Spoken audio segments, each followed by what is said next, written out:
I used to imitate one of my favorites was Jen McCabe and Matt McCabe, and Madam Court Reporter was my favorite to do. And she was a favorite because it would just be like, not Regina King. You mean the second court reporter? The first court reporter. Oh, Regina King. Okay. All right.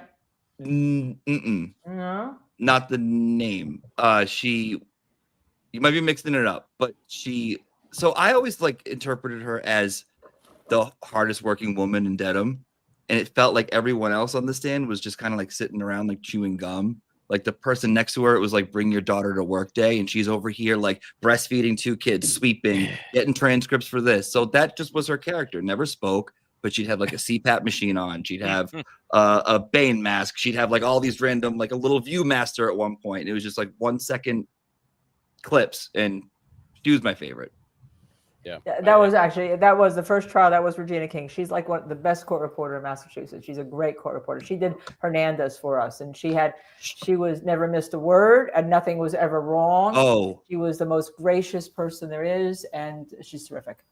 Do not question that Madam Court Reporter. You can how she works. You wouldn't cross her either. No, she's it. I mean, the second one I wasn't so sure about with the. Yeah, well, yeah, let's listen. Yeah, I tried to be nice with that one. Yeah. Okay, I did. I tried to be nice, but what the hell? Yeah. Yep. That's being very comfortable in your job, I guess. I don't know. Comfortable. They are the most important person in the courtroom, and having been intimate with the courtroom myself, it is the most important person there.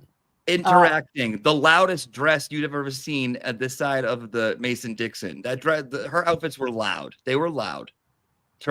Speak up or turn down the fans, because some of those outfits were loud. Nancy King. I'm sorry, Nancy King. Not yes. Nancy King. Yeah, apologize. But did you know Michael's first wife was a court reporter? Well, he would not know that. Not too many people know that, as a matter of fact. Oh, yeah, you did? Yeah. Anyway, and I learned, and it was just about time I was going to law school, and I learned who the important person was, whether it's at a deposition, in the courtroom, whatever, because that person's got, your record in their hands, literally, or in this case, her voice is the ultimate record, which I still think is a freaky job. And I wonder how that affects you when you're in real life. If you're having a conversation with somebody, how do you turn that off? So that your brain isn't just starting to repeat what you're hearing from somebody else, because that's your job. It's weird. It's very. I wonder if it leaves too, like if you forget everything or if certain things stick. Yeah, I just think it's bizarre. I'm surprised they still do it. And I know in federal court there are a lot of voice recorders, as opposed to this is the international symbol for stenographer person. She has the stenograph machine. Anyway. I think. Yes. Yeah. So you interviewed Aidan, who we've had on the show I think 4 times. What question have you not asked him that you really want to ask him, that you're embarrassed to ask him, or you're afraid to ask him, or you just haven't gotten around to asking him? Oh, and what question am I embarrassed or afraid to ask him? Well,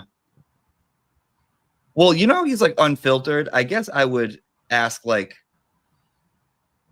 he would be able to answer, but it would be like, who do you really fucking hate that you can't say that you hate? Who can't you stand? But like me to you, I won't say anything. Like who drives you bananas? But like when you see them, you got to be nice. That's who I want to know. That's what I want to know. Do you think that he really is nice to somebody? I mean, he's always very gracious to us. Yeah, but he's not phony though. So if there's somebody that he really to avoid without being angry. Well, Michael Bryan is Michael Bryan is. Oh, I'm back. Yeah. Well, Starlink, Elon Musk, when he doesn't like something I'm saying. So, apologize if there's a interruption. So. Hey, Olivia, congratulations. Congratulations, Olivia. You can read his face, but I think people who aren't self-aware probably don't pick up on that, so they don't understand that, I'm irritating this guy. And they just kind of keep going, and he gets to a point where he has to lay the smack down. I think the other night we irritated him. You guys did? Yeah, just my sense of as the interview was starting. I think we did, but we got over it. We made up. We moved on. Worked out fine. Well, we did a little different thing. We took the W.H.O.R.E Tour, and we used W.H.O.R.E, W-H-O-R-E, to ask our questions. So the first thing was Walsh. The second thing was her, and it had to do with Kate Peter and then the woman with the Jessica Leslie. Yeah, and then we had an open mic, okay? And so that was some of our viewers with an open mic, and some of the questions were like outrageous, like, "Are you going to marry Meredith?" And yeah, that was the one that definitely led to silence. Okay, that was like very silent. Well, I mean, that's personal. Yeah. Well, we wanted it. We said outrageous, whatever you want, and that's where somebody went.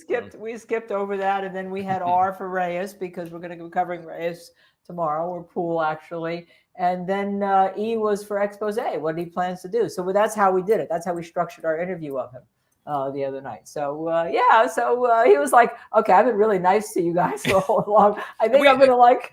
We know he's been doing a ton of this stuff. We get it. And he's great. He's great. He was actually great. He was such a hit, and he was so gracious. He was wonderful. After he screamed at me in front of everyone, he was the best. He's a really good guy. No. I'm just like, no. It's just like, you gotta thank that, because it's like, would you rather him sit there and white knuckle it and grit his teeth and then get off and be like, "God, that was horrible"? Like, no, I'd rather you just. Yeah. I appreciate someone saying something straight up, you know. Yeah. I think it's great. I think it's terrific. Joey Kane's with us. Have you met Joey out there? Joey always is gifting memberships, and we actually met him. Is Joey in Massachusetts? Yeah, Joey in Massachusetts. He came up and said hi when I was in Dedham a couple of weeks ago. You're in that area, right? Worcester. So it's about. You're Wooster. Yeah, about an hour away. Yeah, I know Wooster very well. It's become very gentrified. Are you part of that process? I'm trying. You know, no, of course not. I think it's horrible. I missed my old school Wooster. City. Yeah, I missed like get out. There's people that I don't know where they're from. They're from other places. They're not from here. Like growing up, you didn't come here. You weren't not from here. And now people are like, "Oh, where are you from?" And I'm like, "I'm from here. What are you doing here? Get out of my city. Stop trying to make it nice. It's dirty, and I like it like that." It's irritating. Joanne Jennifer, we learned from Joanne that platypuses actually sting, and they're venomous. We had no idea. We thought that they're sweet little animals. No, they'll mess you up. We didn't know that. So we kind of get educated here. You know, normally I'm sitting next to people who are accused of murder. So, you know, my people, I have, you know, really nice clients. I like my clients, actually, you know, and did any of my clients get convicted? Not when I represented them. No, they did not. I think it was on Mob Wives. It's a great quote. Just because he murdered someone, don't make him a bad guy. Right. And then Big Ange is like, he's getting me a puppy. He gets out of prison. And he's like, that's nice. Because they generally aren't in prison on my watch. Unfortunately, poor Aaron Hernandez was incarcerated on somebody else's watch, and then by the time we got him for the double homicide and got him acquitted, and then you know that whole story. Sad. And it's so sad.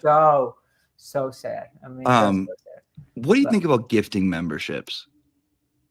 I like it because we find that some people can't afford the memberships, and we always getting thank yous for people that get gifted memberships constantly and said really appreciate it because I couldn't afford $2.99 a month. So we really like it. We only, I think ours are, I think Dizzy said ours were $2.99. So no consent really is going over. Yeah, but it's it really is. We find that people just like it, love it. People love it. Yeah, because if for some people, like the other night with Aidan, we held the super chats as you do. And then some people get mad at you because they're super chatters and they want your super chat to be out there. They're paying money. Look, guess what? Oh, Michael, Michael, it's okay, hon. It's okay. You'll be all right, Mike. Yeah.